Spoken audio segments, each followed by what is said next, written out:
Come, spell weavers, reavers, rogues, and men-at-arms, and answer the call of adventure. Pick up your sword, your axe, your spellbook, your bow, your rulebook, and your dice, and join the forces of good in their eternal fight against vile monsters, conspiring min-maxers, horny bards, and blood-soaked murder hobos. Discover the treasure trove of role-playing games here on Rollin Bones. My name is Ryan Howard, and I shall be your guide.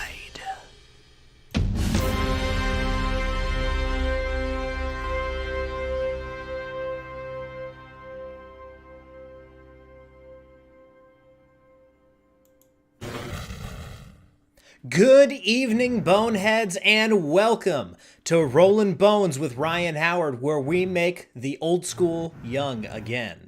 I am your host and king of the Boneheads, Ryan Howard, and I am very excited to be with you guys here on YouTube tonight. Just to let you know, I was formerly with Valor Studios. Before that, I did this on my own over on Twitch. Now I'm here on YouTube. I'm back on my own, and I'm excited to kick off a new phase of Rollin Bones with you guys here. And who better to kick things off with than one of the luminaries of the old school movement, one of the minds behind the North Texas RPG Convention, one of the best conventions out there, co-host of Talkin' Crit with Erik Tenkar, and so much more to all of you lovely people out there. So without further ado, let's welcome Bad Mike Badolato.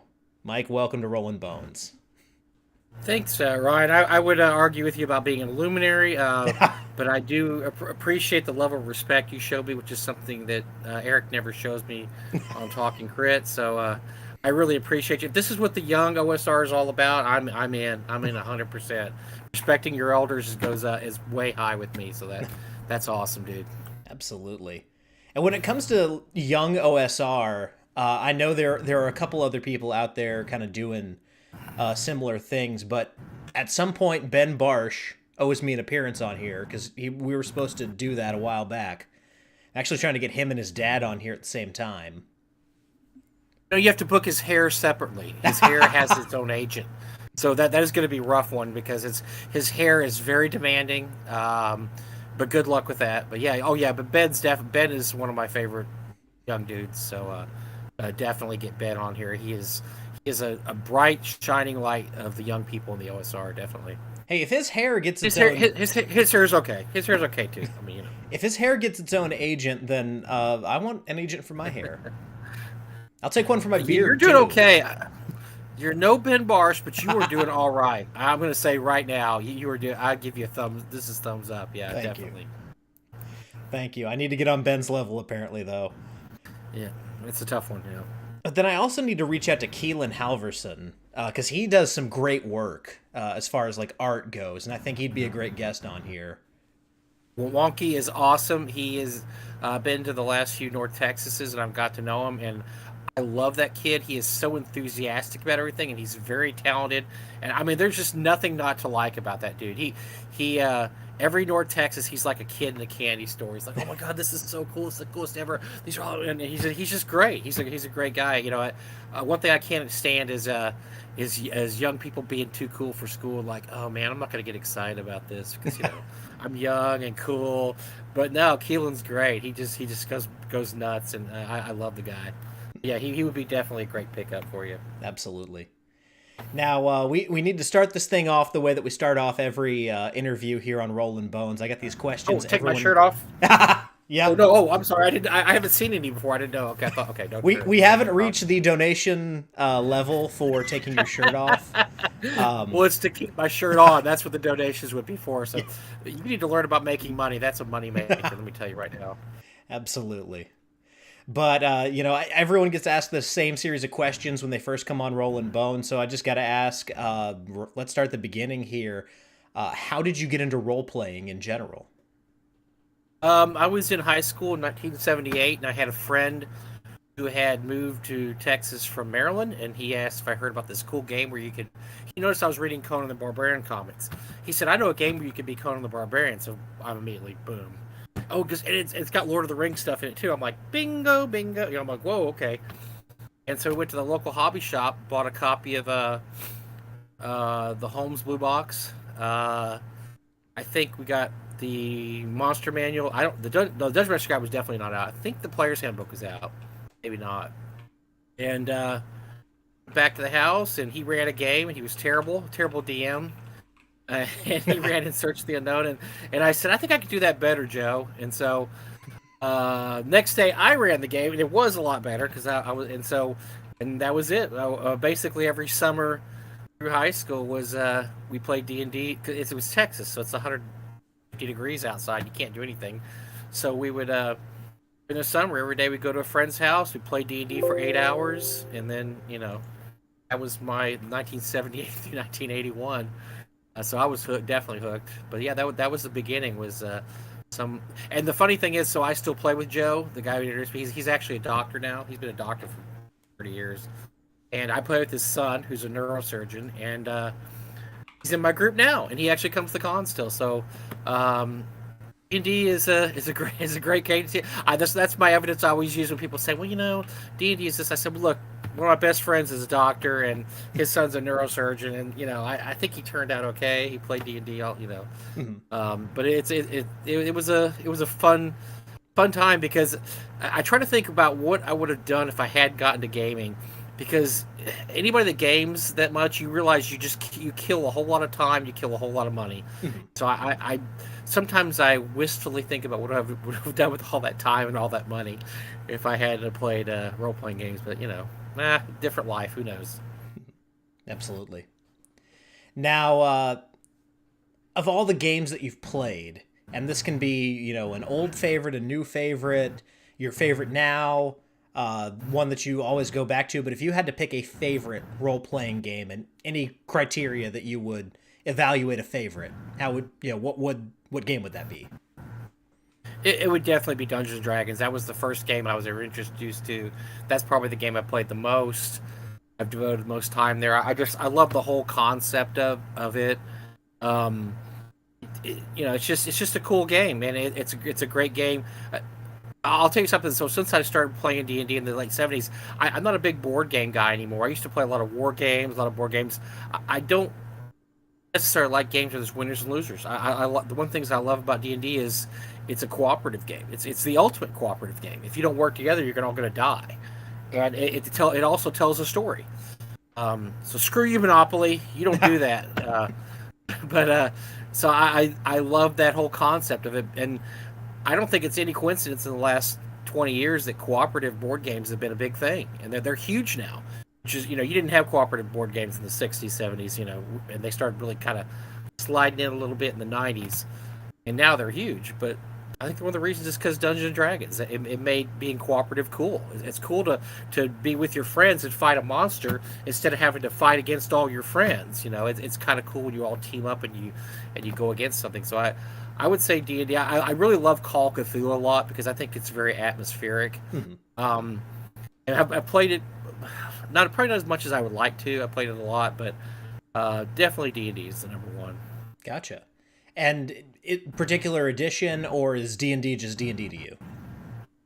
I like pretty much anything before the year 2000. The group I'm with now, we kind of play we can, you can take anything before 2000 and you can play it with any version before 2000. They're all very much interchangeable. We play kind of a second edition type game. I like a lot of what second edition did to first edition, which basically cleaned up a lot of the. I know a lot of purists are shaking their fists at me right now, but it really did clean up a lot of the inconsistencies and issues with first edition. So, and when I got all my friends together to play our latest group a couple years ago, I asked them what they wanted to play, and I thought they might choose BX because BX is one of my other favorite systems. And they're like, no, we all have the books for 2E. Let's just play 2E. I'm like, okay, well, that's true. They still have the rule books. So I said, well, there's lots of really cool retro clones out there, Swords of Wizards, this, that. Like, no. Let's just play 2E. We already have all the books. I was like, okay. So, and the new people in the group, we taught them how to play 2E, which is very easy if you played any old school. That's the great thing about pre-2000 games. Any BX, BECMI, even OD&D, first and second edition, they all just in this little mush, and if you can use an adventure for anyone and use it for any other one. And so the big stopping point was 3E in the year 2000, and since then it's been a different kind of game. And so anything before 2000, we can play. So Gotcha. Amongst those 2E players that you have, any big Dark Sun fans? no, actually not. Which is what and what's weird is so when TSR started doing its World of the Year, whatever they call it. I don't know, when they had Ravenloft and Dark Sun and Planescape and Birthright and Spelljammer, and I'm probably missing some. There's so many. I think they did themselves disservice because they divided their audience up. They weren't getting new people in; they were taking their existing audience and dividing it into smaller sections. We just kind of stayed with AD&D that whole time. The group I played with. I did have a lot of friends that were big Dark Sun players, and big Planescape was another one. I had a lot of friends who were Planescape players. We just never really drifted that way, and I don't know a lot of people. My brother is a huge he likes weird games. My brother's weird anyway, but he likes his favorite games are like Spelljammer. He ran an Al Qadim campaign for a while. It was really fun. We had a blast with that. Al Qadim is a very overlooked setting that's really, really cool. But for the most part, we just stay with the regular settings. So I don't really know a lot of people that play some of that other stuff. Gotcha. I have to ask anytime that comes up because I'm a huge Dark Sun fan. And unfortunately, it doesn't look like we're going to be getting Dark Sun for 5e, which kind of sucks. I think that's a good thing. I think Dark Sun is best left as it is. I don't really want to see the ways that they try to sanitize Dark Sun to kind of like meet modern sensibilities. No, you're not wrong. Yeah, they screwed up Ravenloft. They'll in Dragonlance they'll screw that one up. Yeah. They'll do well. It wouldn't work anyway because they don't allow the word slave in there any of their worlds anymore. That's the whole concept really of Dark Sun. Or that's a big concept of Dark Sun. So I think you're probably safe there. I think they won't touch that with a 10-foot pole now. So. Now, those of us who spend a good amount of time, in this hobby playing these games. We tend to, develop our own styles of play and things that we really like in our games. So when it comes to the games that you run and the games that you like to play in, what is it that you look for in those games, or what is it that you look to provide in games that you run? That's a good question, Ryan. I wish Tenkar asked questions that good. He doesn't. Suck it, Erik. No, that's a really good question. Yeah. I'm just gonna hammer him all night long because he just no.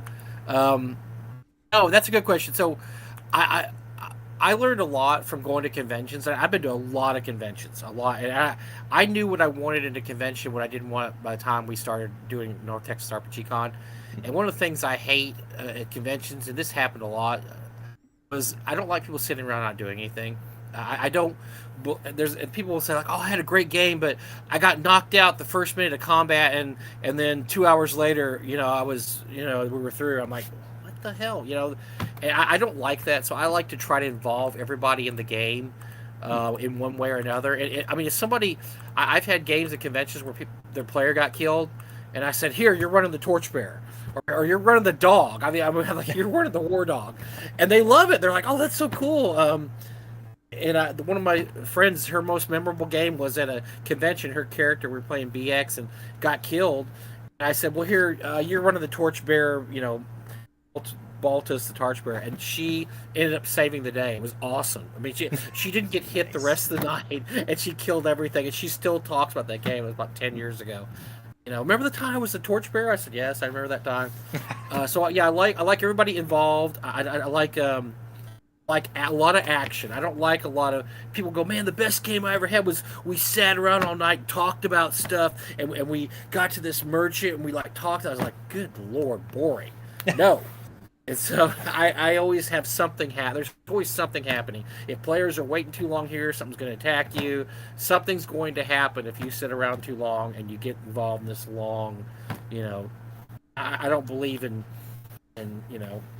long sessions at the merchants trying to, okay, we're gonna have these jewels and we need to get a lower price. We're going to argue. We're going to haggle every single jewel with the jeweler. No, you're not going to do that because the jeweler will be attacked by a group of goblins, and something's going to happen. So that's what I kind of look at. It's just always have action, always have things happening, always get everybody involved. I think humor is very important to games. I don't think over the top humor necessary, but I think especially if you even have a grim and gritty game, I think a little bit of humor, likes to just kind of throw it in there every once in a while. The guys I play with they're just ridiculous anyway, so they're always throwing little tidbits in there that make it funny, and I'll riff off those sometimes, and it'll be even funnier. And I enjoy humor that rises out of the game. I don't like artificial humor. I like stuff that, like, I'll give you an example.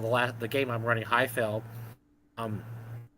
they hired these two guys to run this flying creature that they found out there was these flying creatures they could use to fly up to Highfell, and they laid eggs. Oh my gosh, let's start a business where we raise these things. And so they hired these two guys named Ham and Eggs, and that was just funny. That game, there's this ham, this guy's eggs. And so the ham and eggs, and they had so many hilarious. And so I just made these guys absolutely incompetent boobs, and just the humor rose out of the situations when they'd get back from their adventuring, and they'd ask the guys, "Okay, how'd everything go?" And I would just on the spot make up something ridiculous, and the players love that. They're like, "Oh my god, that's." So that's the kind of stuff I like, just humor that arises out of the game, nothing really planned, but just funny things that happen. So, I don't know if that's really what you asked, but that's kind of, I guess is that what you wanted to hear? Yeah, absolutely. About my game personally, or you want to hear about games as a whole in the world? I can riff on that too, but that's what my games. I just like things happening all the time, and certain systems allow that to happen better than others too. Probably my favorite role playing games are the Call of Cthulhu. Now you'd say, "Oh, there's not a lot of action in Call of Cthulhu." Like, what are you talking about? Call of Cthulhu has a real atmosphere to it, and it sometimes nothing happening for a while is better for Call of Cthulhu because that gets everybody really tense and really freaked out. Like, okay, nothing's happened for 30 minutes. We're gonna get screwed here because something bad's about to happen, which it usually does. Yeah, for most part, I like things going on. I like people interested. I remember so many con games where half the table would just be sitting there like this, waiting for the DM and another guy to work out something. I said, "Nah, I don't dig that. That's something I don't want in my games." Absolutely.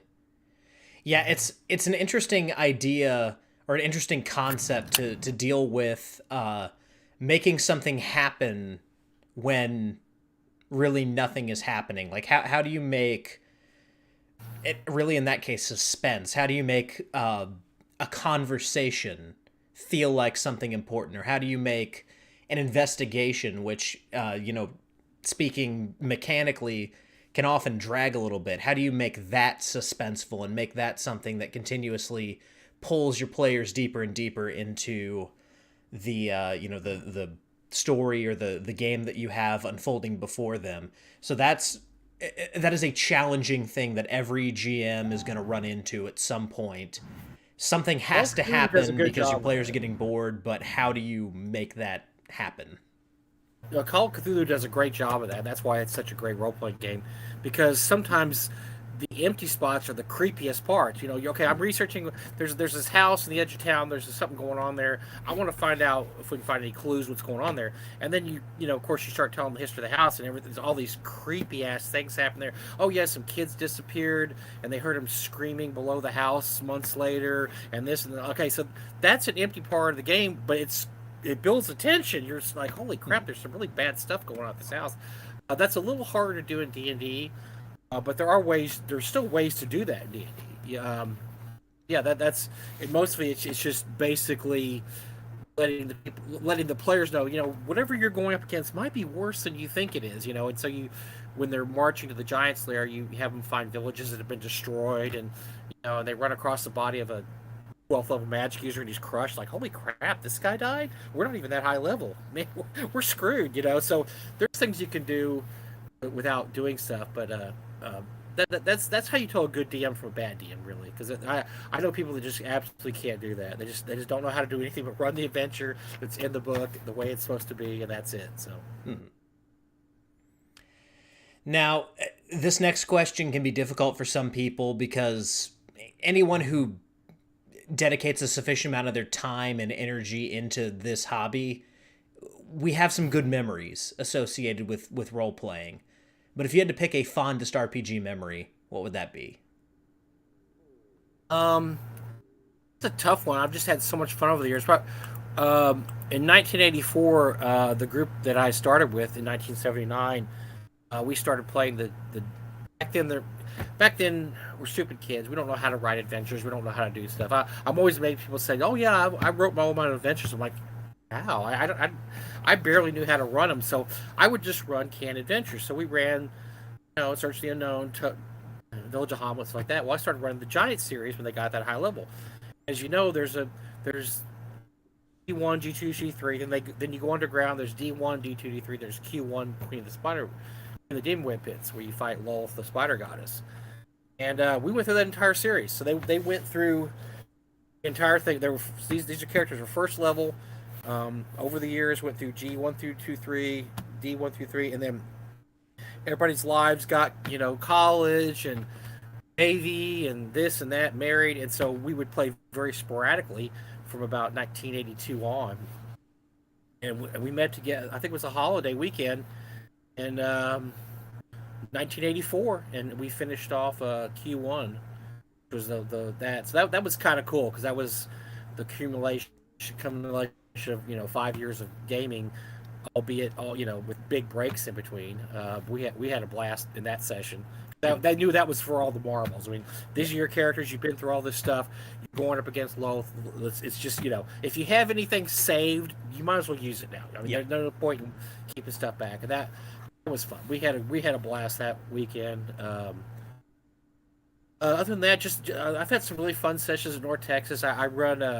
I haven't run this for the past couple of years, but ever since COVID. But I usually run a session of B1 and Searching the Unknown with using the BX rules, which I may use OSC next time because we'll see about that. But I've had some hilarious. I've had some just great times. We've had some great groups. No two groups are ever the same.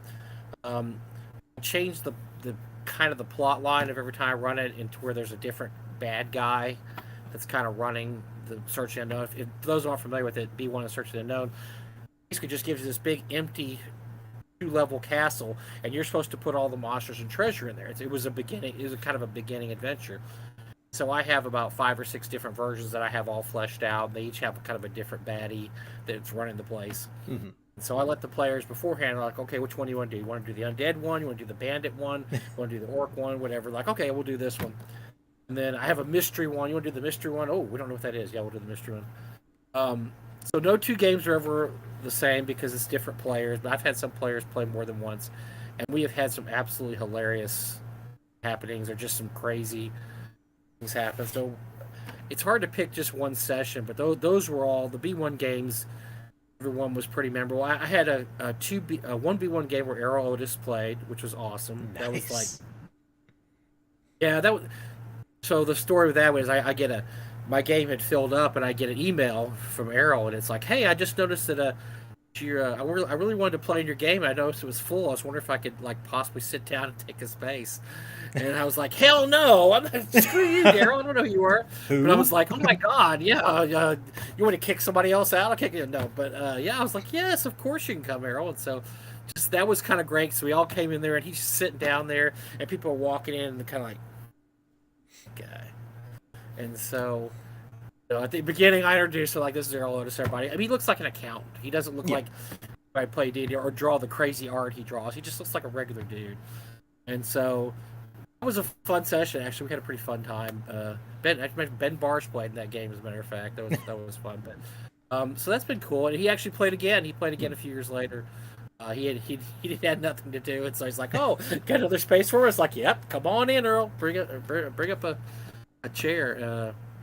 Yeah, one. It's so hard after all these years. I mean, I'm almost 60 years old just to think of one session that was that great. But those are probably some of my best memories. My original group, and then just some of the stuff that I've run into in North Texas. We've had a blast over the years. They just kind of all blended together too. After a while, when you get old enough, you start saying, did that happen in 2012 or was that 2015? was it 2009, 2009, and so it's kind of tough to separate your sessions when you get older. Mm-hmm. Now, last of these introductory questions here, and then we'll dig into some stuff that's kind of specific to you and your work. And I'll tell you, the answer to this question can be as philosophical or as sophomoric as you want it to be. But Bad Mike, if you could put anything on a T-shirt, what would it be? Anything on a T-shirt? Well, nowadays you can put anything on a T-shirt. So that's what have I put on it? What haven't I put on a T-shirt? I can put anything on a T-shirt. That's a weird question because you can put anything on a T-shirt. So if I think of it, I'll let you know, and I'll put it on a T-shirt and I'll wear it. Some of the T-shirts I've done for North Texas have been funny. We have a midnight auction, which is kind of a funny thing at the end of the convention that we just blow off steam, and it gets really risque sometimes. But I've had some pretty funny T-shirts for that. I can't repeat some of them on the air. I'll tell you because you mentioned the midnight auction. You as the devil was almost in the thumbnail for the stream. That would probably be a better. Probably people might recognize me more if I had the devil horns and a cape or something. So that's not too off. I've had some pretty funny shirts over the years in the midnight auction, and that it would probably be something I put on a midnight auction shirt that I just can't remember right now. That was hilarious. That I thought was hilarious, and then somebody probably paid too much money to buy it. Because I mean, half the midnight auction is tricking people out of their money. What can I say? Make them spend money on goofy things. So this year I sold souls. I had a little sheet of paper that said, I'm Satan and I own the soul of, and I filled in the blank. So I was basically holding up these pieces of paper, and people were giving me $100 for a piece of paper that said this was Tom Tullis's soul, or Alex Kamer's soul. So yeah, it was a money making extravaganza. I felt for 1 minute I felt like old school TV evangelists. You know how they felt when they're up there just fleecing people out of their money. So I can't really answer your question. I wish I could, but I like I said, if I think of that one thing I want a T-shirt, I'll put it on a T-shirt and wear it then, and I'll say this is what Ryan got me thinking about, and I decided to put this on the T-shirt. But it hasn't happened yet. Whatever I want a T-shirt hasn't happened. It'll happen eventually. All right, well, based on what you said, I will design a T-shirt for you right now. So I'll wear it, man. It'll be Jimmy Swiggert's face from when he from when he said, "Oh, I've sinned." That specific face when he was confessing to his infidelity, and he'll have the North Texas devil horns. And instead of his hand being open, it'll have a piece of paper in it, and at the top of that piece of paper, it will say "Good for one soul," and then at the bottom it'll say Levi Combs. Oh, I didn't sell Levi's soul. I'll probably next year. We'll work on Levi's next year. I mean, I only have so much time to sell these souls, and I have pretty much everybody's soul available. So it was, so. And also, I would also say why this person sold their soul to me. So, like Ben Barsh, he'd sold his soul for perfect hair, obviously. So I sold his soul. So everything had a meaning. So I'll think of something. I don't know what Levi has sold his soul for yet. Maybe that beautiful beard he has. I don't know. I'm not sure to see about that. It's not talent because he's the guy's. No, I'm just kidding. The guy is incredibly talented, actually. Absolutely. Now, one thing that we talked about before coming on the air here, I kind of wanted to lead with this because we left it open as the show was starting. You mentioned that you had some theories and some reactions to the recent Dungeons and Dragons movie trailer. So let's start with your thoughts on that, and then kind of move into the theories that you have coming out of that, and how it's going to impact, I guess, the 5e movement as a whole, and then gaming as a whole. I'm gonna pull you in here, just like The Godfather, just like Michael Corleone got pulled back in, because I was thinking about this because your last recording, which I watched before the show. I actually did some homework, not a lot of homework, but it's you talked about how you think there's going to be a drop off in old school type stuff because of the new wave of media coming out is not going to be very popular. And you mentioned new Game of Thrones, the new the Rings of Power, and then you also mentioned the D&D movie about how you don't think they're going to do very good, and so this is going to be kind of a drop off. And I was saying I saw the D&D trailer, and I looked at that and said, if this plays like it looks, this is a blockbuster, and they're going to make a lot of money, and D&D is going to do very well off this, because I think that while watching it, I thought it was very very professional, which is people who like D&D media are not used to, because most D&D media sucks, and I'll include the original D&D cartoon in that. I thought it sucked. I thought it was terrible. Now, I wasn't the target audience. I mean, I was in my 20s in the 80s, so I thought the D&D cartoon was awful. I thought obviously the movies that come before have been really terrible. The best D&D movies have been movies that weren't D&D movies, like for instance, like Conan the Destroyer, which is a great, and probably not the best fantasy movie, but it's a great, hey, here's a team, we're all going to get together and go do something, and something happens. It's no secret. It was written by two comic book writers, Ray Thomas and Jerry Conway. Mm-hmm. So of course it's good. It's really good. They're good writers too. If I'm wrong, please call me. I think it was Roy Thomas and Jerry Conway that wrote the Conan the Destroyer. But that sounds right. Roy Thomas wrote. He wrote almost all the run of Conan, the best run of Conan, and of course Jerry's been writing. He wrote some of the best Spider-Man. Of course, he wrote CSI, Law and Order for years and years too. So he's an incredible writer. But there hasn't really been any good fantasy to compare it to, especially anything with the names D&D on the cover. It's because people who do D&D don't really know what they're doing. And that's one of the problems with comic book movies for a long time. That's why the MCU has been such an incredible blockbuster moneymaker. It was the first time ever you had actual comic book fans writing stories and respecting the characters, and not saying we're going to make this a joke because we make everything a joke we don't understand. Even going back to the old Batman movies, which were, Batman, the old Michael Keaton stuff, were okay and everything, but they were still. It didn't respect the material. It was goofball. It was still silly.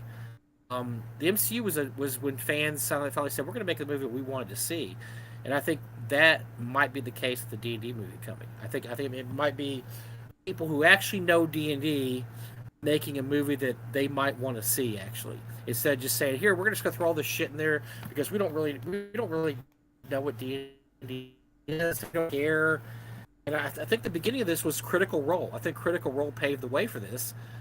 As much as I really don't care about Critical Role because I don't like to watch people play D&D, it paved the way for, we're going to have this party of adventurers, and they're going to be wisecracking goofballs, and it's going to be like a soap opera. You're going to follow it and love it because you love these characters. And I think it looked to me like D&D movies kind of grabbing that zeitgeist a little bit. Like, hey, we're going to make this like Critical Role. We're going to respect the material. Yes, there's going to be humor in it, but there's also going to be adventure. We're going to have name actors. We're going to have Michelle Rodriguez. We're going to have Chris Pines. We're not going to have, goofballs that nobody really cares about. That was my opinion of it. I think it's going to do very well based on the trailer. Now, will hardcore D&D people like it? They don't care, and I mean they shouldn't care because that's a teensy tiny bit of their audience. Mm. Audience is everybody else out there. It's my wife. It's my grandkids. It's people maybe don't play D&D. That's who their main audience is. The same way with the Tolkien movies. I remember when Lord of the Rings was coming out. There was people, good friends of mine, that are Tolkien fans, that just detested the trailers. They saw the trailers for first movie and said, this is going to be suck, this is terrible, this is awful, they don't have Tom Bombadil, they do this wrong, this and that, I am not going to see this travesty, it sucks. Well, you know what? No one cared what they wanted. They still don't. They don't care what hardcore Tolkien lovers or scholars did. They wanted to show that, yeah, if you like Tolkien, you go see it, but they wanted to show that everybody would want to see. And the fact that the third movie won an Academy Award means they succeeded. They got people outside the realm of fantasy and outside the realm of Tolkien to respect what they were doing, which was a great adventure, series of adventure, a mythical series of adventures, one of the greatest adventures ever written in our lifetime.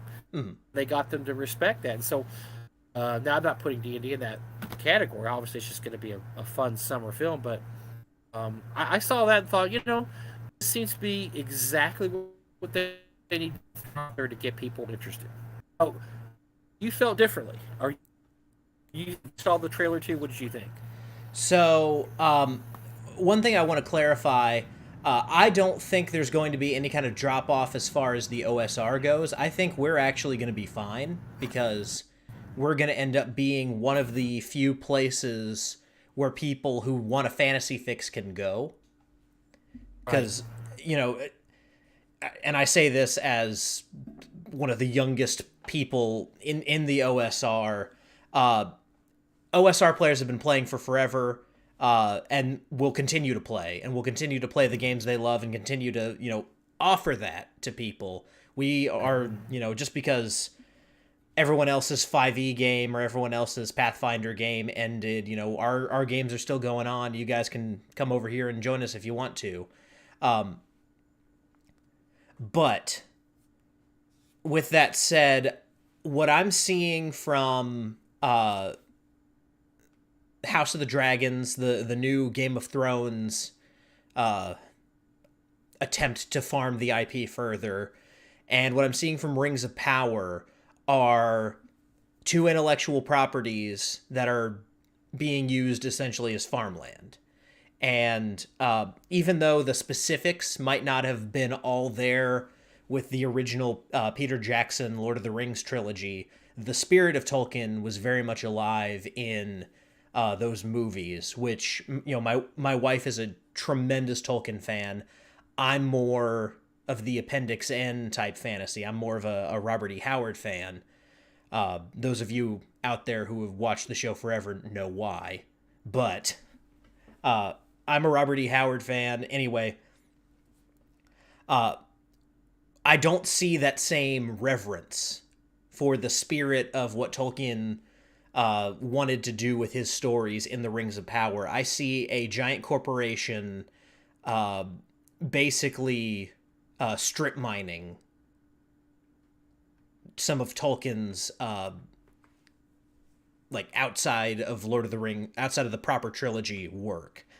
They are making something to make something, and a lot of people are seeing through it, and a lot of the talk around Rings of Power is very negative, and no one's talking about House of Dragons. Now, what that leads me to is the Dungeons and Dragons trailer, and I saw it, and I think it'll be a perfectly serviceable, watchable, consumable product. It'll be 2 hours and 5 minutes of entertainment that your general audience is going to go, yeah, that was fine. And then an hour later, they're not going to think about it ever again. And the D&D crowd... Oh, sorry, go ahead. I say, but they might walk out of that movie wanting to go to the store and buy a D&D game. I think that's a big thing about the D&D movie you have to realize, too. It's not just it doesn't have to be that great a movie. All it has to do is maybe send 1/4 of the people there into the store looking for a Dungeons & Dragons game. It might, but I think a lot of that is also going to fall on how critics react to it and how, that general early reception to the movie goes. If critics are going, it's a Marvel movie, but with dragons, I think a lot of people are going to give it a skip, because we're seeing at this point Thor Love and Thunder is the canary in the coal mine for Marvel right now. That movie's not doing well, or at least not doing as well as they wanted it to. And I think because people... It sucks, Ryan. It sucks. I haven't seen it. And I'm someone who used to go to see every Marvel movie, not just in theaters, but opening night. So, for me not watching it, and I haven't watched Marvel anything in quite some time, that should tell you a little something about where I think the MCU is going, but that movie is not performing well. And I think audiences are getting tired of the jokes every 5 minutes, giant CGI spectacle, here's everything at you all at once, breakneck pace movie with no substance and no grit or seriousness to it. Think about The Batman and how well that movie did, and how completely different from all the other superhero movies that have come out just in the past few years that one movie was. It was a slow burn, 3-hour neo-noir movie that just so happened to have Batman characters in it. And I think it made $1 billion. I'm pretty sure it hit, those numbers that studios are expecting. The Marvel movies aren't doing that anymore. And if this movie reminds people of a Marvel movie a year after Thor: Love and Thunder, a year after what I think is going to be a lot of people's breaking point for the MCU, I think a lot of people are going to give it a pass. And so if the casual audience isn't going to see it, the hardcore audience, the D&D fans, their tickets are already sold. Whether they think it's going to be good or they think it's going to be bad, whether they're there to enjoy it or they're there to hate watch it, those tickets are sold. But I don't think there's enough to make this stand out as something that the casual fans can't miss. It's not going to be the cinematic event that everyone wants it to be, and if it's not, if it fizzles, then a lot of the mainstream perception of fantasy, with what'll end up being at that point 3 big budget fantasy disappointments, they're going to say, all right, fantasy is damaged goods. It's not going to sell. And the casuals are going to go, it's boring. And what that leaves us with is this giant void of no one's making fantasy content anymore. And so it's going to be on people outside of that big machine, people outside of Hasbro, people outside of Hollywood, to pick up that banner and say, no, fantasy can be that, but it can also be this. And we can point them towards stuff that's got kind of the flavor of traditional Tolkien, or Fritz Leiber, or Robert E. Howard, or Clark Ashton Smith. We can, run OSE games for them. We can run DCC. We can run, BX or Swords and Wizardry for them. We can get them to read those old books. We can get them to read Paul Anderson. That's a pipe dream, but we might be able to do it. Okay, I'm going to cover all your points here. Okay. All great points. I wish Erik was this intelligent and verbose, but I work with what I got. So, talking crit Wednesday nights 7 or 8 Central. So first part about the shows I agree with, and so Hollywood always has a problem, and we all know this, is that once something's a success, once Die Hard's success, you have 18 Die Hard movies, are all different places, and rarely do any of them succeed. But they get in people who are like, oh, it's like Die Hard. The same thing is going on right now with fantasy. All that's ever succeeded was Game of Thrones and Tolkien, Lord of the Rings. So now everything has to look like Game of Thrones or Lord of the Rings because producers won't take a chance on anything else. They're going to say, oh, no, I'm not taking a chance on that because that's not Tolkien or Lord of the Rings. So that's why you have a really, really shitty Tolkien sidebar, which really has, and they've already said they don't have the rights to anything. So they're just going to present this generic fantasy story with hobbits and elves, and it's going to have all the same names, but it's really not going to have any Tolkien feel to it at all. I mean, that's just, it's designed not to. It looks like that there's just too many cooks in making the menu, and they're making the soup. That thing was going to be a mess. It still could be popular. I don't know, but it just doesn't. I mean, depending on how good the CGI is, and they're spending a lot of money per episode, it could look great. If it looks great, that'll bring in some people no matter what. Or the Dragon one, now, that's a sad story because it's a really good story. Unfortunately, the fat man George Martin can't write faster than he'd eat cheeseburgers, and so we're stuck here. Where we still, 30 years after. I mean, people don't realize this series started 30 years ago. 30 years ago, this dude still hasn't finished it. I think there's authors that have written. Michael Conley, the detective story writer, has written 30 books in the last 30 years, and George Martin can't write 5. But anyway, so I think if he'd actually finished the series, because what happened was, very famously for those, the first 5 seasons were great. Season 6 was iffy, and that's when George said, "Well, I don't have any material written past here, so here's what I kind of want to happen." And that just shows you how terrible Hollywood is, because they're like, I don't know, and they just got awful. And the last season was just a disaster because they had no clue what to do. That they had been going along George's, going along and following his novels. Once there was no novels left to follow, they did the typical Hollywood thing, and they just absolutely screwed the pooch on that one. So I think if that had finished stronger, I think there'd be a lot more interest in this Dragons. As it is, it's known as one of the worst seasons ever and one of the worst finales ever. So virtually no one talks about Game of Thrones anymore, which is insane. It got losted. For those who don't know, Lost had a really bad kind of final season. It was great, and then the last season was terrible, so nobody talks about Lost anymore, which is a really good show up until the last season. And the same thing with Game of Thrones. So Hollywood is to blame for that, because they don't know what to do. They have no imagination. Now here's why I think that D&D will avoid that problem. We have no expectations, Ryan.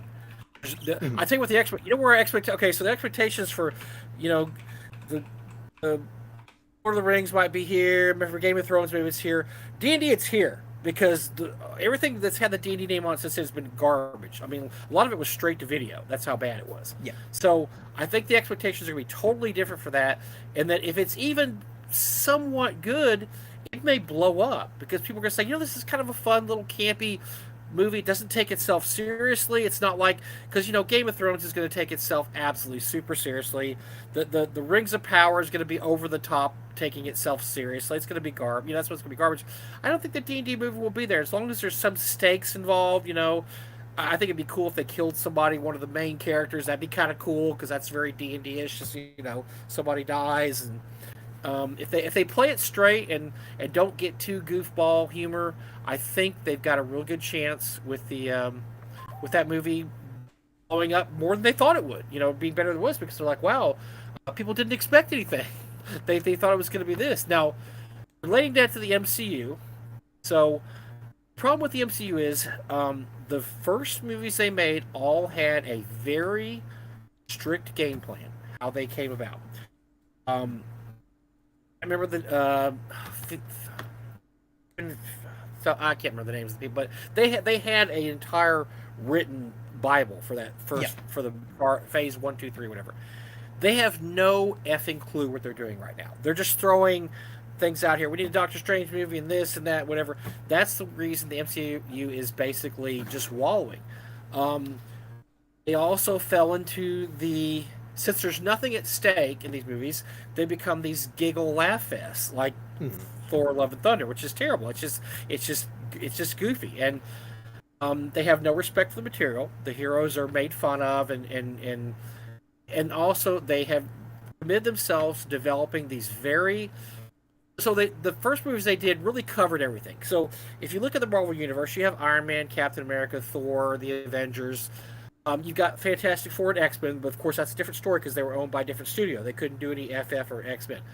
They own those. So I'm thinking until they do an FF movie and an X-Men movie, we're going to see garbage, because you have all these second-tier characters. And apologies if any of these are your favorite character, but Miss Marvel is not a showstopper. Moon Knight, Hawkeye, these are all very much D-list. Shang-Chi. And that's what they have to work with in Phase 4, because they can't do what they have left, which is basically Fantastic Four and X-Men. They're still working on those movies. So until that happens, you're going to see some bunch of really bad stuff. Now, once again, we're talking about expectations here. People expect the Marvel movies to be good like they used to be, and they're not.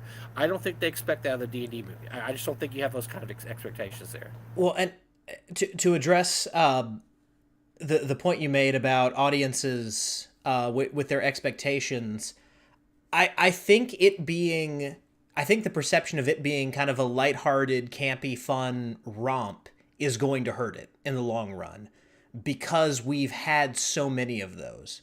We've had two Guardians of the Galaxy movies with a third on the way. We've had James Gunn's The Suicide Squad. This movie very much reminds me of a James Gunn movie, which is why I'm bringing those up, and the superhero movies specifically that he's made.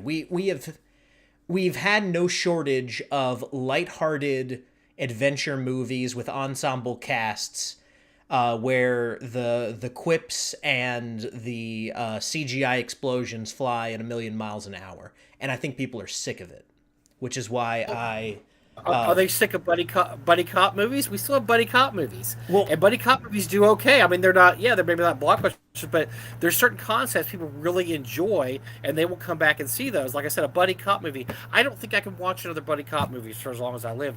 They still make buddy cop movies. Why? Because they make money. They wouldn't make them if they didn't make money. Well, but those movies, the reason that particular genre stays around is because it resonates with people on a level deeper than the story that's being told. It's, because when you get down to it, all of those movies are the interplay between a person and a coworker. And everyone knows what it's like to be forced to work with a coworker that they don't necessarily get along with or they initially butt heads with.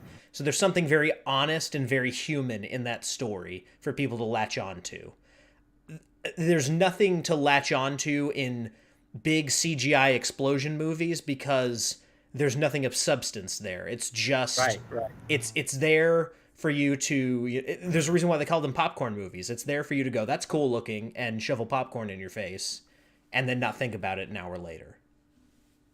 Oh, look at the Fast and Furious movies. I mean, they're pretty much terrible, but they will make $1 billion every time they come out. Why? Because there's something in that. People love to see a group of wacky misfits get together and pull off a job, and there's complications, and there's a kind of a crappy love story shoved in there, and there's a bunch of fists flying, and there's fast cars, and they like that genre. So I agree that certain genres always people in no matter how terrible it is, but I just think that this, and I'll even throw two other things in there too.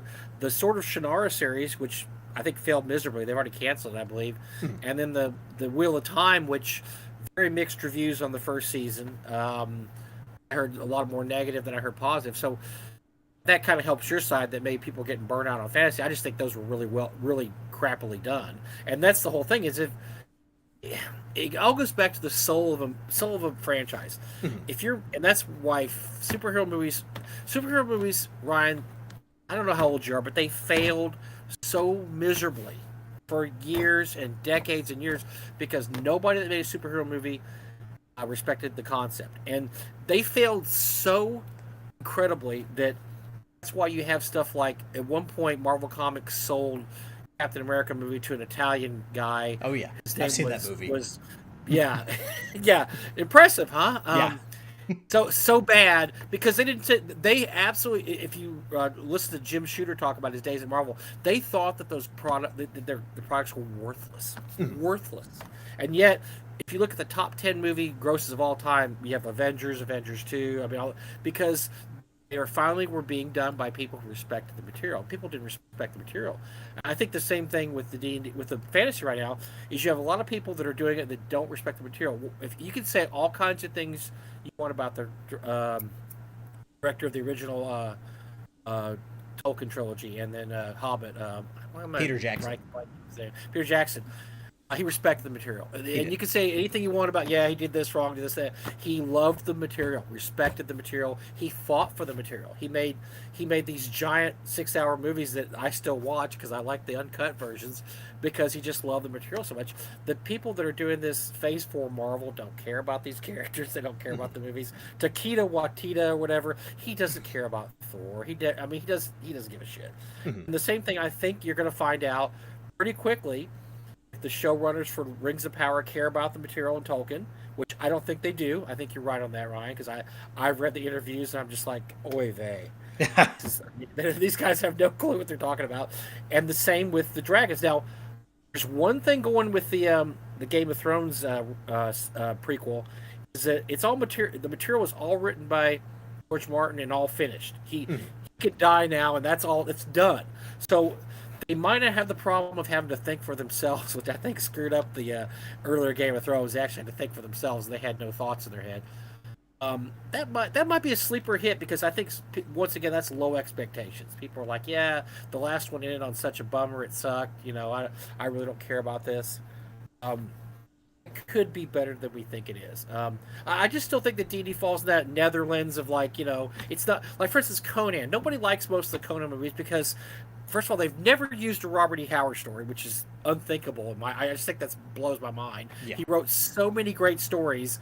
I mean, all you have to do is walk in there and say, I need a screenplay for Conan, throw down Beyond the Black River, and boom, there you go. I mean, you don't even have to, why even think this? Or, Phoenix on the Sword, boom, or what, that's all you have to do. Conan the Conqueror, boom. And they won't do it. They're so like, no, let's just make a generic movie and we'll slap Conan's name on there that has nothing to do with Conan. And that's why they fail, because Conan fans, but I think deeper than that, I think fans, they if you go, how many times have you ever gone on a movie ride and you're about an hour in and you realize that people didn't care about this movie?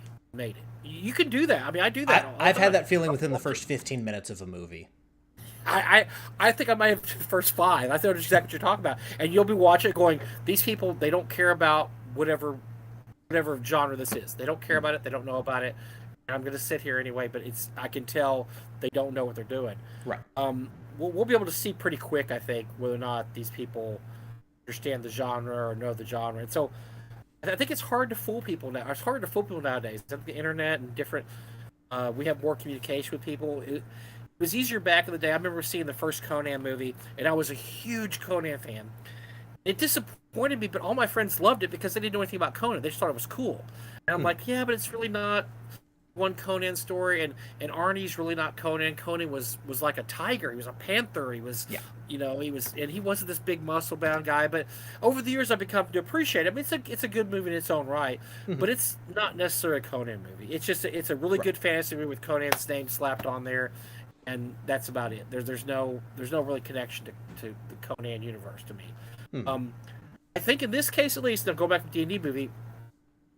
But what I saw in the preview, and by having, for instance, an owlbear in there and a mimic and stuff, I think they're not saying this is a generic fantasy movie with D&D slapped on there. I like the fact they're using some D&D monsters, D&D specific monsters that you and I would recognize. Say, oh, somebody actually picked up a book and looked at it and saw there was a mimic. Wow, or a owlbear. That's new because they usually don't care. It's not just going to be a generic fantasy movie with Dungeons & Dragons slapped on there. And I think they've also, like, once again, we'll know in the first 15 minutes, right? We'll be watching this going, yeah, these guys don't care. But I think the whole Critical Role thing, I think that's how this movie got made. Because I remember how much those guys made in their Kickstarter, the Critical Role guys. Like, hey, in Hollywood, I'm probably, their heads exploded. They're like, oh, look at these idiots over here. They're doing their stupid thing, and they're going to do a Kickstarter. Yeah, whatever. And they made so much money that people were like, whoa, people do actually care about this D&D stuff. I think that had a big hand in getting the D&D movie made at this point. Yeah, and this will be kind of the last thing I say on this, and then I want to address some of the points brought up in chat here. I think they saw the success of Critical Role, and I think they've made a cheap imitation of what they think Critical Role is. I think this is a pretty cynical... I do think this is going to be just a consumer product. Even with the monsters that are there, I could easily see that... Or I could easily see someone at Hasbro sending over some art to a storyboard artist and then being like, oh, that looks cool. But... it's at this point, it's just what I saw versus what you saw, and we won't know until this thing's actually in theaters and we're able to react to what the full movie is in its entirety. Let's look at the worst possible thing that can happen. You're right. It sucks, and they stop making fantasy movies. Is that a bad thing? No. That's not a terrible thing. No, because I think we need a reset on fantasy movies. I think you're right, too. I'd like to have a reset on superhero movies, too, to be honest with you. Oh, yeah. I'm happy they're failing. I am like you. I saw every Marvel movie that came out. I have not seen Doctor Strange yet. I have not seen yeah, I mean, I've just watched the horror clips on YouTube, and like, yeah, this is bad. So I'm hoping they do a reset on all that stuff, which would be great. It's not the worst thing that can happen. So it fails, Now, Mark Gotzinger in chat here, as far as The Witcher and Dark Crystal, I think Dark Crystal, I've not seen the Dark Crystal series, but I think that is too niche to have any kind of like big impact on popular perception of fantasy. And The Witcher is a disaster. Both from me being a big fan of The Witcher and not liking it, and from popular perception. The public reaction to the first season of The Witcher was, what happened?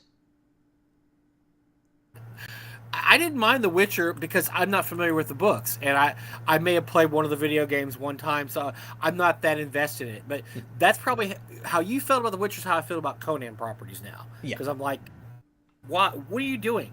Mm-hmm. I didn't think it was terrible. I liked the look of The Witcher.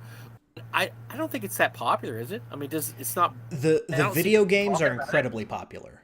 Right. The books are less popular because they're foreign, and anything that's foreign is going to have a big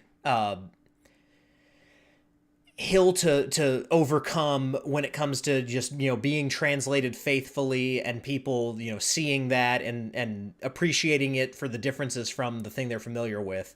But and that was just the first season. I've heard nothing but negative reactions to season 2 because they basically said, hey, you know how everyone's favorite part of season 1 was the fact that Henry Cavill was a badass? He's barely in season 2. It's not terrible, but like I said, I don't have anything I don't know that much about the Witcher's history, so I'm just looking at it as it's a fantasy story about this badass dude. I kind of like his character and like his. I probably like the books better, or the games better even. I just think that falls under a lot of people's radar because it's not. I mean, it's not as well known even as Wheel of Time or Sword of Shannara. Even really Dark Crystal. I mean, Dark Crystal, I know there's some hardcore fans, but let's face it, they haven't done anything with that property in 30 years, 20 years? I mean, so I kind of slid under a lot of people's radar too. I haven't seen it, and I'm not that. I don't even remember the movie. I don't really remember it, but I think in those cases you're got a little more leeway because you're just not quite as much a household name. And a lot of times I'm looking at a look, like I can tell stuff's cheap, I know this sounds terrible, and I'm not going to besmirch Star Trek because I already threw Doctor Who under the bus. And We can do that again. I'll back that bus up. Hammered on Facebook. But it's hard for me to watch an original series episode of Star Trek now because it's so cheap, and I can just see it now. I'm kind of like, this is a starship in 200 years from now, and it's got is little blinking lights. I'm like, it's okay, calm down. It was made in the 60s, So I like a lot of times the look of The Witcher. I love the look of The Witcher. I think it looks great. The stories, like I said, I don't know how. Apparently, according to you, they're not really that respectful to the original material. So yes, that would definitely bother me. Like most of our Robert E. Howard movies, any property of his bothers me because they don't actually read a Robert E. Howard story before they write the script. So right, and I'll say it again just to annoy everyone out there, and all the boneheads out there who have heard me say this a million times, but you've not heard this. So I'll tell you, I'm a relative of Robert E. Howard. The Howard. My last name being Howard is not a coincidence. He is a distant cousin. And have you ever been to the house? We went to the house this summer. It's cool. Want nothing more than to go to Cross Plains and see that house. Awesome. I just haven't made it happen yet. Very awesome. It's an amazing experience. And to answer Mark's other points that he made here, do you think the D&D movie would have originally been a Dritz movie until the Drow got canceled? I think they should have made just a straight-up adaptation of the Crystal Shard and done the full Icewind Dale trilogy. I think that would have been a better move as far as introducing people to these interesting and very fleshed out characters that Salvatore created, and then introducing them to the world of D&D, to the Forgotten Realms, and all the world in that setting through these characters. And that way you again get the hardcore fans in immediately because they know these characters, but you also have recognizable archetypes and characters that basically already come with some kind of story to tell that you can then latch on to, change where you might want to change things, and then just amplify that to a wider audience. Because, my dad does not know anything about D&D. He has read at least one of R.A. Salvatore's D&D books. Oh, they were on the New York Times bestseller list. Yeah. So, but I'm of two minds in this, because I always thought a good starting point would be the Dragonlize Trilogy, because it's read by millions of people, very well known, classic party that gets together and goes and does stuff. And the same thing with any of the series that did really well. But I read something that kind of changed my mind a little bit, and I think this is more like how Hollywood thinks. I wouldn't be surprised if this is just they're throwing this out there to see how people react to it. I think if it's immensely popular, you'll eventually see that stuff, because they don't want to. This could be just a one-shot movie.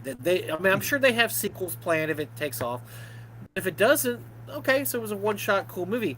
I don't think they want to get just like, okay, we're going to commit to doing 3 Dragonlance movies or 5 Dragonlance movies or 3 Driss movies, and the first one bombs. Because this is Hollywood. They're cost averse. And they don't know. I mean, there's a lot of talk. I don't know if you remember this back in the late 90s. There was talk on the Lord of the Rings trilogy. They were 100% sure. There's talk that, is this really going to be this? That they had arguments. Peter Jackson had gigantic arguments in the studios about that.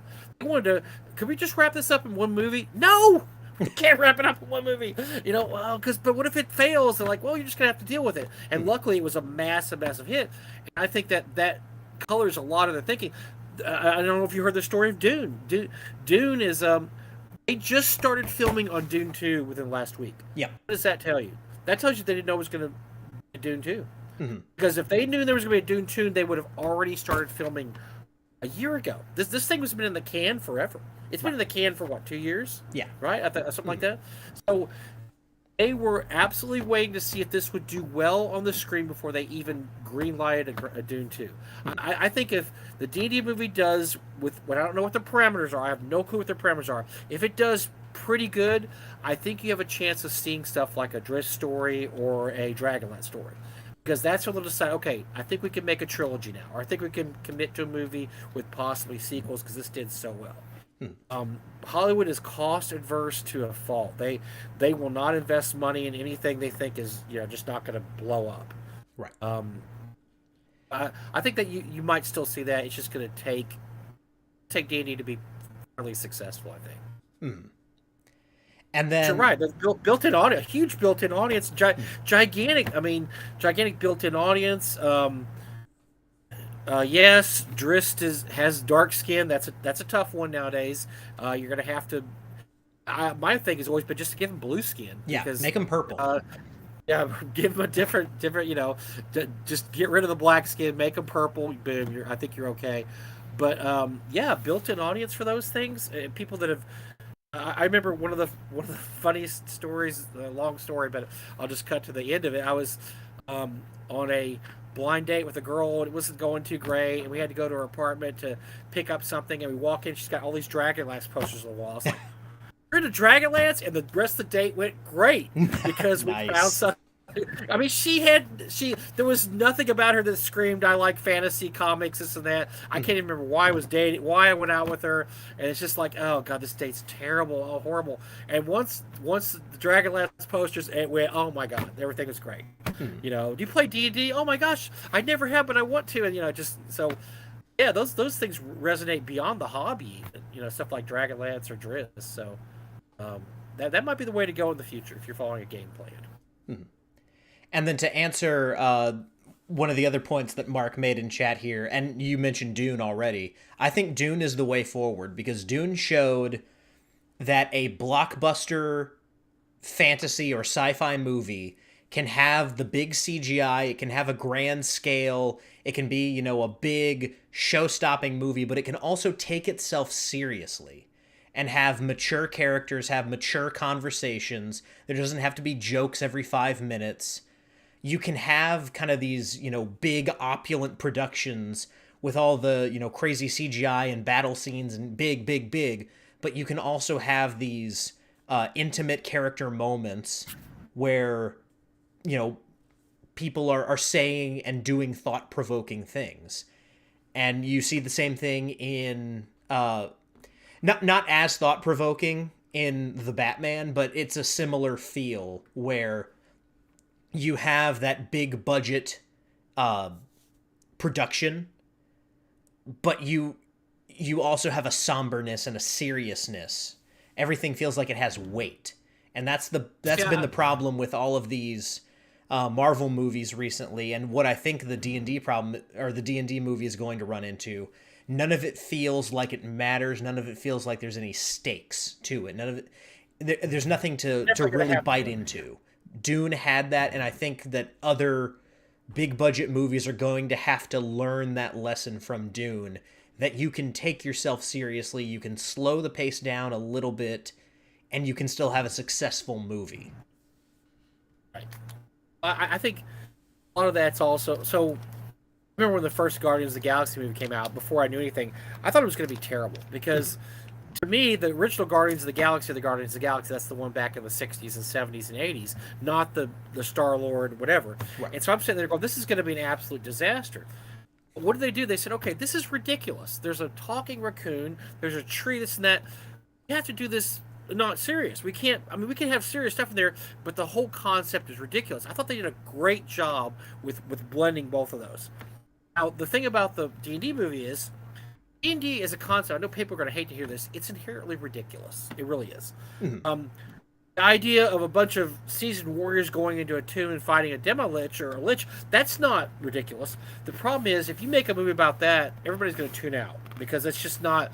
There's too many ridiculous things in D&D to make it not ridiculous. The spells are ridiculous. The monsters are ridiculous. The situations you're in are ridiculous. I mean, everything about it has a... You're trying to keep a straight face, but then you're saying, okay, my elven bard plays a tune to calm the werebear that's trying to eat my flying Pegasus. I mean, it's just ridiculous. Okay, how are you gonna? You can't play that serious on screen. It's gonna be goofball. And a lot of the seriousness. And here's another example. A lot of seriousness of the Drizzt trilogy is based on the fact that and if you haven't read the trilogy, it really starts. It's really not about Drizzt at the beginning, and it's about Salvador had to change his whole. Yeah, Salvador had to change his whole concept because everybody loved Drizzt more than they loved Wolfgar. But it's about Drizzt being accepted in the outside world because nobody likes him, and Wolfgar being a barbarian being accepted. So it's all about there's a deeper theme there, right? And the same thing with Dragonlance. Yes, the Kender's ridiculous, and there's funny parts in it, but it's all about, look, this world's lost its magic. There's some really serious stakes we have to work with. But there's still a certain area of ridiculous in that. The D&D movie, I think it's going to have... I think you're right, though. It can't be Thor, Love, and Thunder, which what I've heard from people is just ludicrous. The whole movie is just a big joke, and which... a disservice to the character of Thor and Marvel movies as a whole. You're going to have to be a little serious in there. I saw some stuff in the trailer I thought looked pretty cool, looked pretty badass. Like, okay, this guy looks like this is a bad villain, or this is a really bad spot here. If they keep that, I think they're okay, but they're going to have to balance it. They're not going to have. I mean, it's an inherently ridiculous proposition, but you can help it out by making it somewhat serious. I mean, D&D's ridiculous, but if your bad guy is... And I think look at the Stranger Things series. It's that the Stranger Things series is great because it focuses on the '80s, and the '80s. I'm sorry, I lived through the '80s. It's inherently ridiculous. It was the '80s Yeah. was ridiculous. Well, like we used to when I was in the '80s, we used to bag on the '70s. Like, oh my God, disco and this and that. Well, now everybody bags on the '80s, and we'll bag on the '90s eventually if we're not already bagging on the '90s. But it takes this ridiculous concept and it has serious stakes. I mean, people die in Stranger Things that are main characters, and the monsters are really horrific. And so it does a really great job of balancing that. This is silly, but also there's some really serious stakes here. I think we're left to see what happens with the D&D movie if they're going to actually be able to balance that out. Absolutely. And, at this point, that's just all of this came down to my perception. And really that's what it comes down to at the end of the day. But based on what I saw, I think fantasy is in for a bit of a beating as far as public consciousness goes. But with that said, I do need to ask you at least a couple questions about North Texas. Okay, yeah, let's go. Oh yeah, let's do that too. I mean, I'm enjoying talking about this, but yeah, we probably should cover North Texas because I'm one of the guys that puts on North Texas RPG Con. This will be our 15th year coming up. I'm ably assisted by Gary Oliver and Doug Ray's son David. Doug unfortunately passed away last year, and so we've taken over the mantle. We had our first con without Doug last year in 2021. He got sick about a week before the con and couldn't attend, and then this year was all us. 2020, and you said you went 2021, right, Ryan? Yes, I did. That was my first time. We didn't know what we were doing. I think we did okay though.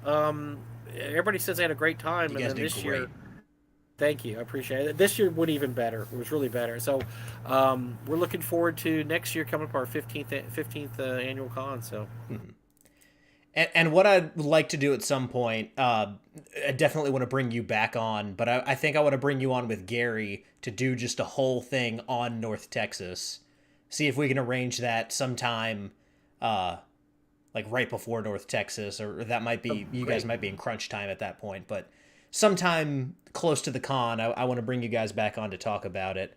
We have almost a year. I mean, it's not till the first week of June, so we've got a long time. We're okay. We're way ahead of the game right now, so that's cool. But one thing I do want to give you the opportunity to do. I talk about North Texas all the time. A bunch of my guests talk about it all the time. Tell everyone out there, all the boneheads that enjoy this show who haven't been to North Texas or don't know about North Texas, what is the appeal? What's the hook? Why should people come to North Texas RPG Convention? So we're probably one of the only conventions in the United States that focuses on old school role playing. There's some cons that have it part of the con, like Gary Con and Game Hall, but they don't. That's not their focus. This is our focus, and our focus started out being games pre-2000 role playing games, and we've expanded since then. We do have a lot of 5e, and we have some other games post 2000, mostly retro clone type games like OSE or Swords and Wizardry.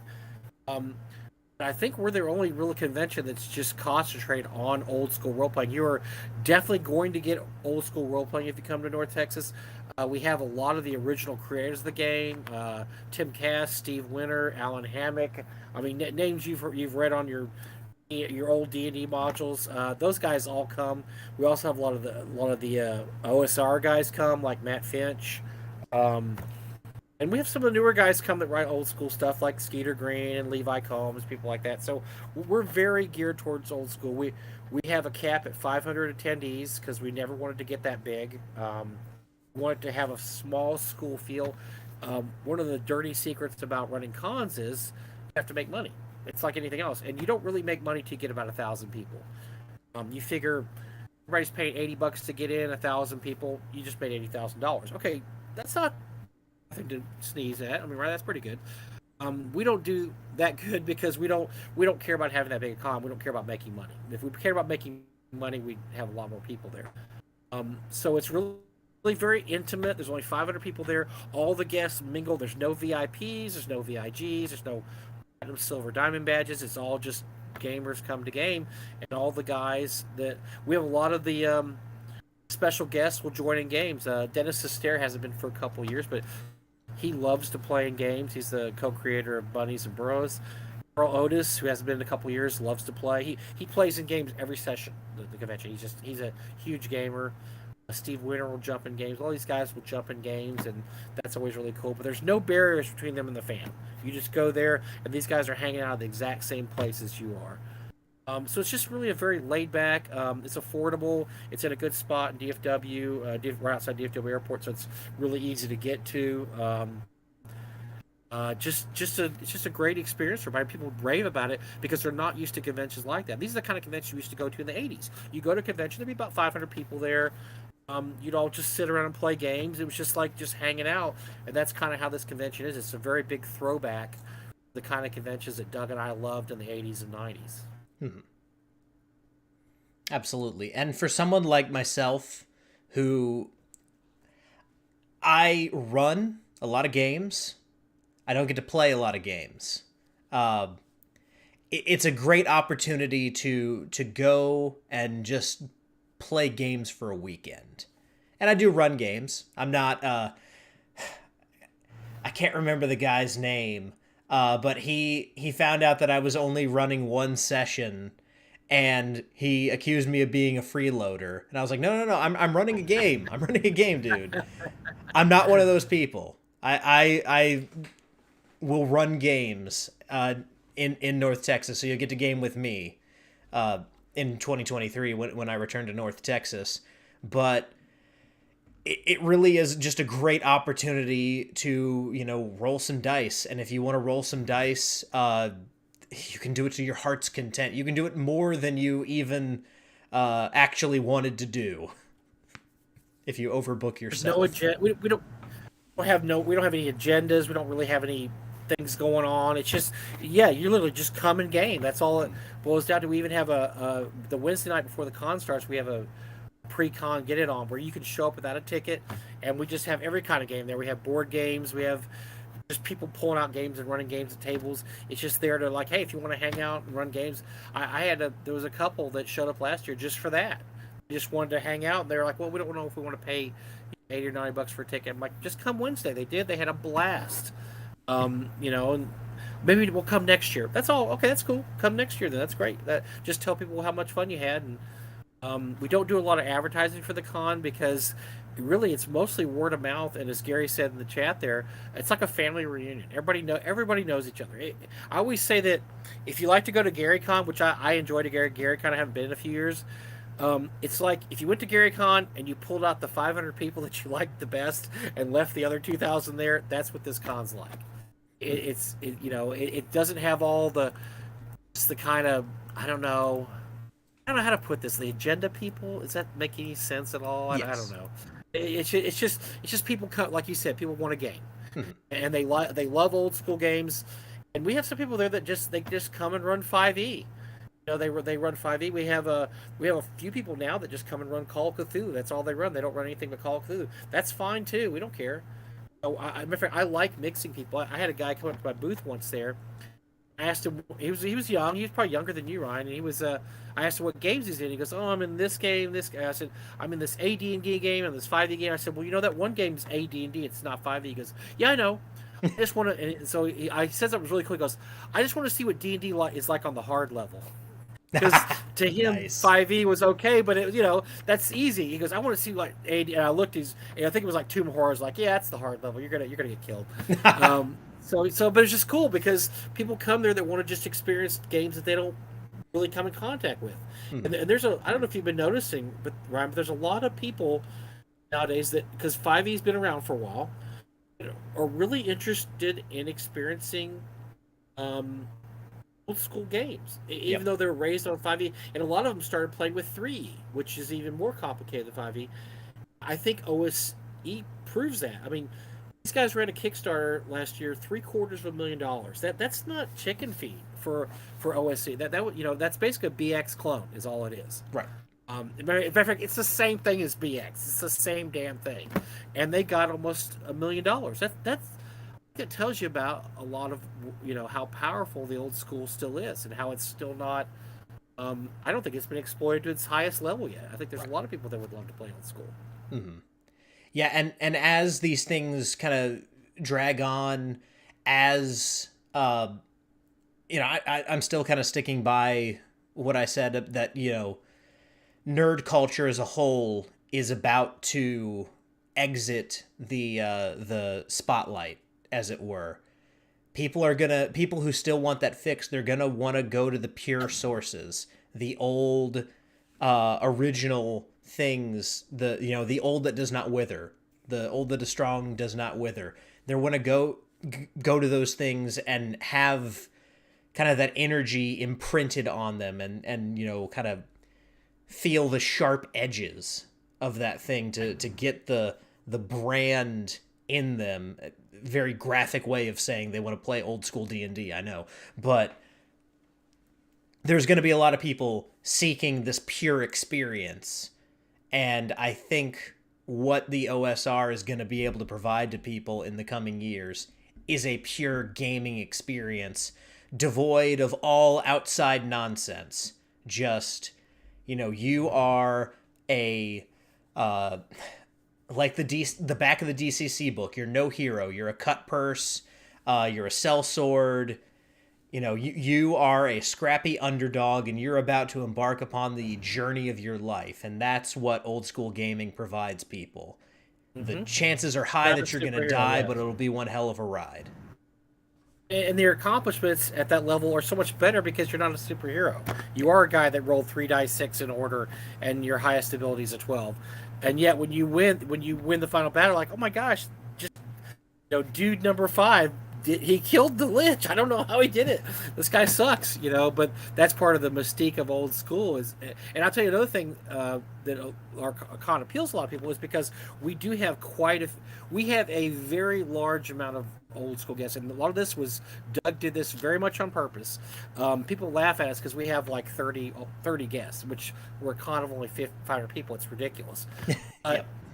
People that want to come and they want to play Top Secret with Merle Rasmussen. Yep. They want to play D&D with Tim Kask. They want to play Boot Hill with Steve Winter. They come just specifically to play with the old school creators just to see how they did it back in the day. You can play Boot Hill with anybody, but playing Boot Hill with Alan Hammock or Steve Winter, who were there when the game was created, that's cool because that it's kind of like this unbroken line of descent, from the original guys, and it's going to suck when those guys are gone, which is another reason why you should attend cons like ours, because these guys are not going to be around forever. And while they're here, it's great to go be able to say you played a game of Buddies and Burrows with Dr. Scott Robertson and Dr. Dennis Sestair, the guys who created the game, and they're not going to be here in 20 years. They're not, unless they live to be, let's say cyborgs live to be 110, but and that's one of the great things about going to an old school convention is to see these guys and see them while they're still able to get around and run games.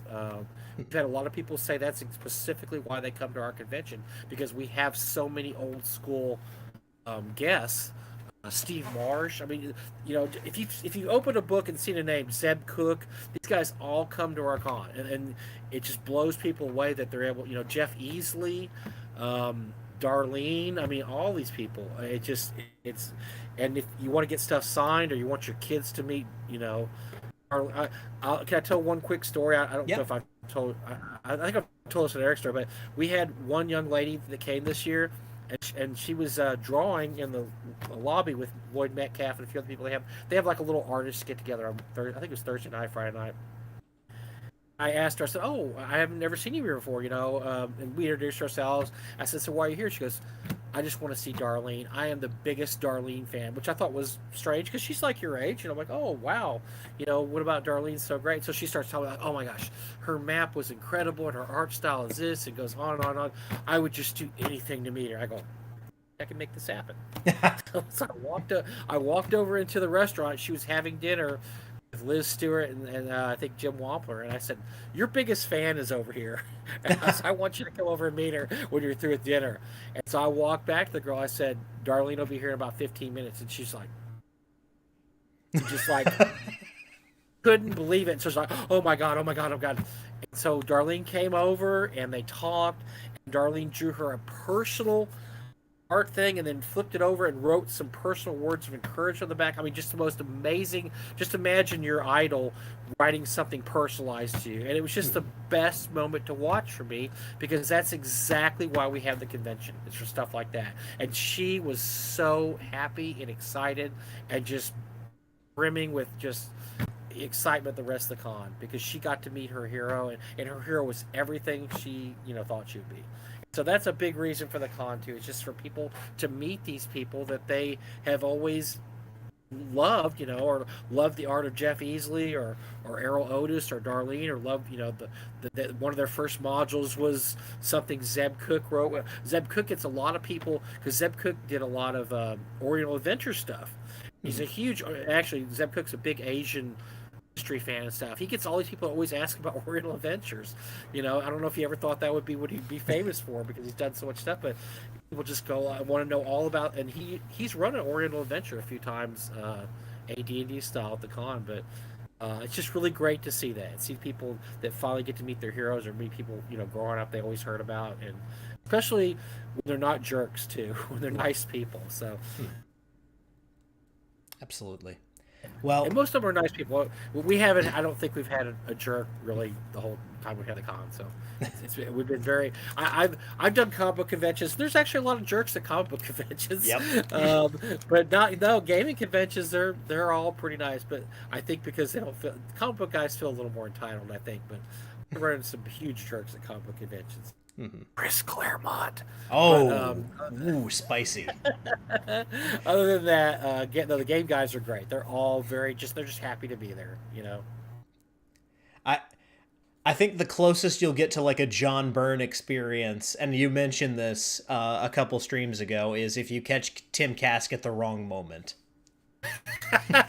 Now, I'll say I love John Byrne. I've met him. Gosh, I probably met that guy 5 or 6 times. I've loved him every time because he has no filter. That dude will, what he doesn't like about comics, he will let you know. I like that. Then Tim Kask is very much the same about D&D.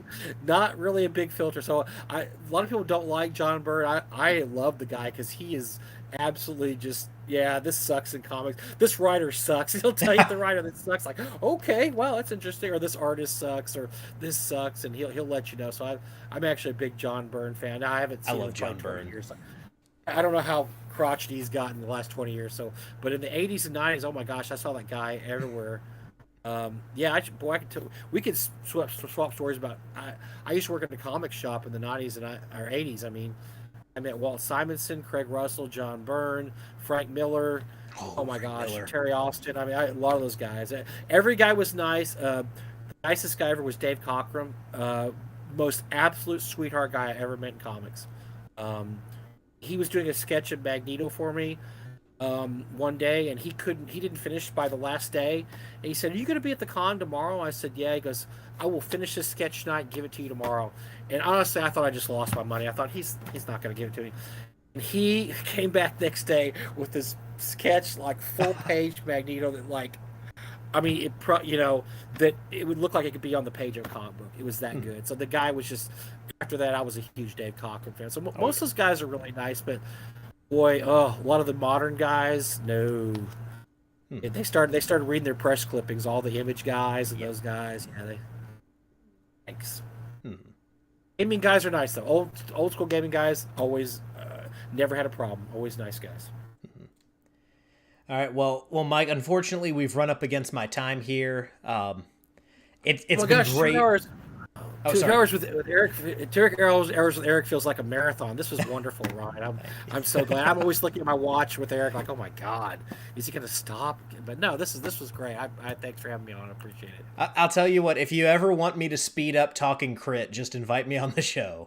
And that is, you know what, you are on because we could talk about really cool stuff instead of whatever Eric wants to talk about that week. Boring. No, I'm just kidding. I love Eric.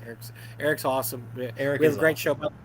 Talking Crit Wednesday nights, YouTube. We've done it it'll be almost 2 years now. We haven't missed a day. So we have a great time. We talk about current events in gaming. So check it out. It's 8 Central. Look under Tenkar's Tavern or Talking Crit on YouTube. Absolutely.